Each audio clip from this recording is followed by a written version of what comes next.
Hello human beings, good morning, good evening, good afternoon. Right, further thoughts on this trial that's going to continue tomorrow, because I have been reading your comments and a lot of you have raised very interesting points, asking questions. I've got a lot of questions myself, and a lot of you understandably, in light of Warby and the misremembering thing, have a lack of faith in the justice system, and I'm right there with you. Let's see, shall we? In the meantime, thank you very much, all of you, for the kind comments about my hair. Not on this video, but on previous videos where I've ironed it out, because my hair, if anyone out there has got hair like me, my hair is not really curly, and it's definitely not straight. It just sort of sticks out at a really awkward angle, so credit needs to go to this. And I'm not sponsored at all. What was that? I'm not sponsored by these guys at all, but it's like a toast rack and it gets really hot, so it grips all the hair. And €35 from Amazon, and you can get any kind of brand. Mine's the Tymo, but there are others. Get that toast rack, that'll sort it out. Right, so I've made a list. Will it be streamed on YouTube? Now, I know that the Court of Appeal does have a channel where they do streaming, and I subscribe to it, and I have watched these hearings. I watched the misremembering one. I watched that, I'm pretty sure. In fact, it always makes me laugh when the judges sort of finished and they all stood up. I was kind of hoping for the middle one to say, don't forget to like and subscribe. That would be awesome. Absolutely awesome. So will it be streamed? Some of you have said, yes, it is going to be streamed on their channel on YouTube, because a lot of you have said, I'd love to watch it. I want to see Harry in the witness box and others, and see the barristers in action and the judges. So I'm going to check that out, because I don't know the answer to that question, but I'm going to look at that. What I'm going to do is see if I can find, I'll go to their channel, High Court channel. In fact, I'll put a link in the description to the one, because when I search Judge Warby, that channel comes up. You get millions of them. I'll have a look and see if I can find any streams from, because it already started from earlier hearings. Number two, is this a jury trial? Again, I don't know the answer to that question. I think it is, but I'm not entirely sure. If it is going to be trial by jury, let's not forget that the Judge Warby thing was, Meghan's team had asked the judge to just make a decision on the face of things whether it should continue and go to trial. So it never got that far. That's what we were all so pissed off about, that we wanted to see Meghan in the stand. We wanted to see Omid Scobie in the stand. We wanted to see Jason North. And we never got that because Warby let her off the hook. So this is going to be a completely different kettle of fish, because a lot of you have said, well, they're King Charles, King's Counsel, KCs now. They were QCs before, Queen's Counsel, and that there's a big emblem of the crown and that it is part of the crown. And I think there might be, I'm going to speak up a bit in their defence at the moment. Yes, I think it's always edgy when the judges and the judiciary are dealing with members of the royal family. Yes, I do think there's a slant in their favour. However, the crown in the UK is split up into different things. It's not just the monarch. It's the justice system. It's the Home Office. It's the government. Yes, the monarch is the head, but it is, can't think of the word, you know, it's sort of representative more than actually having power. But I think, being realists, we all know behind the scenes, maybe there can be, not influence exerted by members of the royal family, but perhaps there's a bit of royal butt kissing, and I want my knighthood in the future, sir, and I want my lordship. Now, some people have said, don't forget, Warby was made a lord, and I think he's in the House of Lords or something like that now. But I think judges, it's a sort of a birth of passage anyway. They do get that. And I'm not sure if Warby was up for the lordship before he did the misremembering. And the other thing I'd like to say about Warby is, because at least one person, I forget who, said, you know, they really feel that he was rewarded. He got a lordship. and so he won't care. I think Warby will care very much. I think he's painfully aware that the world laughs at him, because it's a bit like that joke where the guy said, you know, look, I built that bridge and I built that bridge and I built that bridge, but you shag one goat and that's what everybody remembers you for. Well, Warby is going to go down in the history books. He will be remembered as an idiot, as a buffoon who allowed a pretty girl, pretty face, a girl, middle-aged woman, middle-aged housewife to go, oh, please help me, I just forgot. So he's going to go down as an idiot, in my opinion, in the history books. I, for one, on this channel, I'm never going to let him off the hook. So, in light of that, and I know what the legal community is like, it's quite a small community, actually. Gossip gets around. I remember back in the day, like I said before, we lived in the flat above my father's law practice. I think there were about 12 lawyers there. We called them solicitors. And there were legal executives, and there was quite a large staff there. And they are people, because somebody else in the comments on the last video had said, no, the law's the law and these people don't allow their personal feelings or politics to come into it. I disagree. In my experience, from what I recall back in the day, and also after my father retired, and then I had my own legal issues, and I was very well known amongst the police, judiciary, for my own problems, let's put it that way. We all knew each other. Police officers, solicitors, barristers, and quite often outside a court hearing, we'd all be having a coffee and a laugh together to a point. But then you get into the court and it's all changed. But that's because we were all working with each other. We were all colleagues. I actually got one of my arresting officers to sign my son's passport application. I couldn't find anybody else. And he put down friend and colleague. Bless him, Steve Scarrett. Anyway, so it is a small world and personalities do come into it. And I remember all of the solicitors who worked with my dad. I remember them all very well. And they were all different personalities. And they all had very different styles in court and just working life and just being themselves. Some of them were enormously charming. And their style of cross-examination would be to charm the witness, whether they were for them or against them. And they can be utterly lethal, the ones that are not, you know, some of them shout and like they'll browbeat. Some of them are just charming and can draw something out of a witness, lull the witness into a false sense of security. So they feel this person is nice, this person is my friend, I feel relaxed, and they let something slip. They are lethal, that type. There are others that are very harsh, like in the movies. They are all different characters. Some of them are actually quite shy. Now, in order to become a solicitor, there's a big difference in the UK between a solicitor and a barrister. And I'll try and explain the difference. My father was a solicitor. So you, as a client, you instruct a solicitor. And then if you go to the higher courts where a solicitor is not able to speak before the court, then they instruct a barrister. Barristers are called King's Counsel. Senior barristers are called silks. And silks, actually, I had a silk years ago, and I will name him because he was eminent and he was fabulous and he was wonderful and I love him, Richard Cherrell. Now, Richard Cherrell was so senior as a barrister that trainee judges would be put in front of him and he would give his opinion to the judiciary after, I think they do something like 26 days a year trial. And he'd be like that or that. You know, no chance, never going to make it as a judge.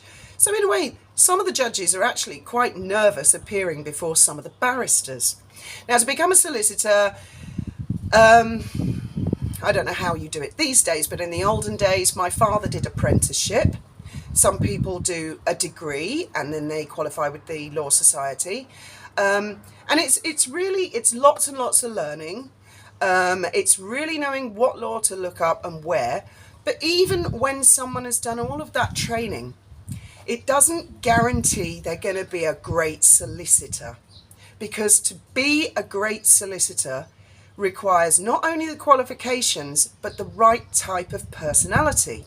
So if you're out there and you're looking for a solicitor, the reason they do so well on recommendation from other people who say, oh, I've got a great lawyer, he did great for me. That's the reason why, because it's pot luck otherwise. Yes, you're going to get someone who's qualified and licensed, but that doesn't necessarily mean they're going to be any good at standing up in court. I've seen some solicitors in the magistrates' court who are scared of their own shadow and terrified of the bench, and they won't say boo to a goose, and they're awful and they lose all these cases.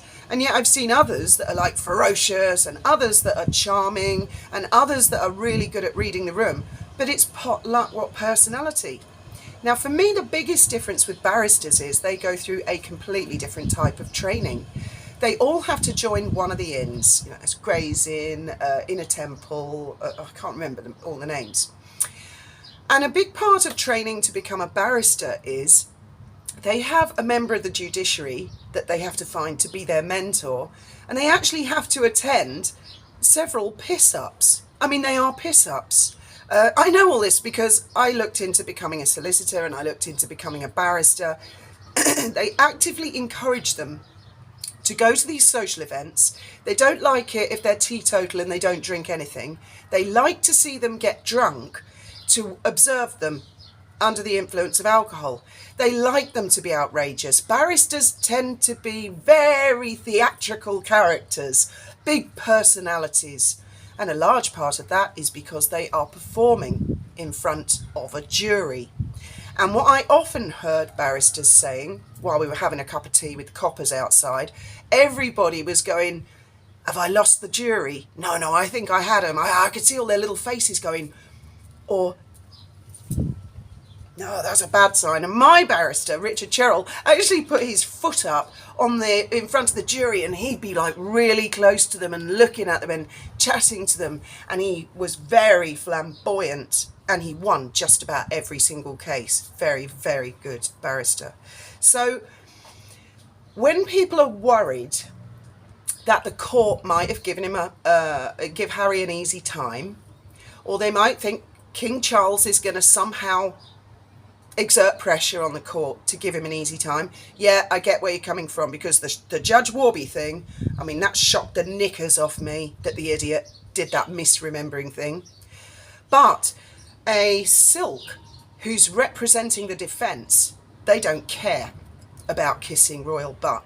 They care about winning their case, and they are not going to give they're not going to give him an easy ride. If they do, then that is a very, very bad barrister. But I wouldn't necessarily expect the defence barrister to shout at Harry or wind him up, because they're performing in front of an audience and the jury, and they don't want to lose that audience. They don't want the jury to feel sorry for Harry because they're going too hard on him, if you see what I mean. So barristers are really feeling the room, and they're watching all those 12 little faces. They're very good at body language. They're like, they'll be looking, or they should be, if they're worth their weight. I did notice that during the appeal with Associated News and Meghan's letter, that the barrister had his head down a lot. And I just didn't think that was a very good barrister. I can't remember his name, because Richard had it all in his mind, Richard Cherrill, and he'd kept direct eye contact, and he'd be looking and interested, and he'd be doing it with passion. We had so much fun, me and Richard, behind the scenes. It was, I won't go into what it was all about, but it was really quite serious, and I won, thanks to having Richard, and of course being completely innocent. Now, juries. Quite a few of you in the comments have said that your only experience with court is that you were called for jury service. And I'm so glad you pointed that out, because it suddenly occurred to me what kind of people get called for jury service? Because if this is a jury trial, then Harry's got to consider that. Now, people who are called for jury service have to be on the electoral register in order to be selected for this lottery where they say you've got to do jury service. So they're generally going to be responsible people who've put down roots, who have had life experience of their own. They're not going to be 12, 13-year-old girl sugars, which is basically his fan base. And I think Harry's team have got to consider that as well. They are going to be people who may read the Daily Mail. They're going to be people who may read The Guardian, The Independent, or who pay attention, who look around, people who vote. They're not going to be silly lily-minded people who just think Meghan is awesome for the sake of Meghan being awesome. So when I said yesterday there are so many variables, King Charles has no influence over 12 good men and women. I don't think that Charles would exert pressure. I personally would hope and don't believe in my heart that he would. I don't believe our monarchs do interfere. However, a judge may want, that knighthood or something, or may want a favour and doesn't want to do anything, and they may misread the situation and think, oh, it's Charles's darling boy, I must stick up for him and all that. But Charles, let's just say Charles has some influence over the judge themselves. He has no influence whatsoever. I mean, they could be anti-monarchists, they could be ardent monarchists, nobody knows. Hello, Bee. It's okay, it's one of those that doesn't sting, I hope. We got attacked by a seagull yesterday and the day before, above on the roof.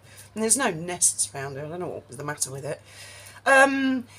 Equally, the royal family will have no control over the silk that is representing the defence.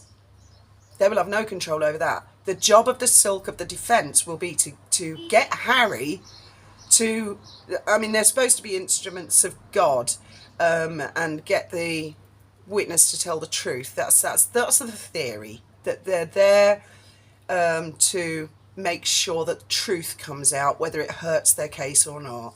But that's not the reality of it. The reality of it is they're there to help their client win, or win for their client. And if they can get a witness to say something that is detrimental to Harry's case, they will do it. How they will do it, what style they will have, these are all elements that fascinate me. But I do get where a lot of you are coming from, saying, you feel, will they go hard on him because he's a prince of the realm? I don't know. I would like to think not. I would like to think he's the one who wants to go out there, and he wants to jump up in the box. And quite a few of you said, are his counsel able to gag him and stop him from getting up in the box? I bet they don't want him up in that witness box. I bet that is their biggest nightmare. They've probably been trying to coach him and wind him up to see how he reacts. And so I know my barrister did. Richard really got under my skin. And anyone who knows me knows it's quite difficult to get under my skin, but I mean, he really beasted me to prepare me for the worst. And I mean, at one point I just exploded and said, stop saying all, shut up, stop saying these things. How will Harry hold up to that? So those are my further thoughts for today. And I will double check, and if you guys can check, I think it's going to be live on YouTube. I probably won't watch it streamed through any other YouTubers live, and I won't be streaming it myself. If it's on YouTube, I'm going to watch the thing, just watch the thing itself. So I don't really want any other commentary or input. I just want to watch it, listen to it, and make my own mind up without any outside influence. Don't know about you guys. But yeah, lots to think about. I think we're in for a very interesting week, because this is the full-blown thing. It's not like being squashed by Warby saying, oh no, because that's what narcissists love. Our narcissist, Graham was in court. Graham was representing himself, and he was actually interrogating our narcissist, and he asked a really awkward question. Because the narcissist admitted something in the witness box that he really shouldn't have admitted. It was incredible. Even we didn't know. Graham had pinned him down, and as soon as he realised he was about to be done for perjury, he started to hyperventilate and cry. And he said to the judge, Mr. Hesketh's frightening me. Make him stop. And the judge, unfortunately, fell for it and said, Mr. Hesketh, stop it. I released the witness from the box. And I actually followed this person out of the court, and he threw himself up against the wall when he was outside, like that. He really genuinely was frightened. He knew he'd gone too far. Anyway, so he didn't get done for perjury, but don't worry, I have taken the opportunity to write to that particular judge intermittently over the years and remind him that that man made a fool out of his court and that he did commit perjury. So that judge crosses the street these days when he sees me coming. Anyway, what do you guys think? Which part are you particularly looking forward to? I really hope it is going to be on YouTube, and I hope it is a jury trial, because we might actually be in with a chance, with a bit of justice coming forward for once. And those are words I never thought I'd say, sticking up for the Mirror, the Sun, the Daily Mail. I know this one's the Mirror, but if he succeeds in silencing the press, he'll silence all of us. Believe me. As always, thank you very much for listening.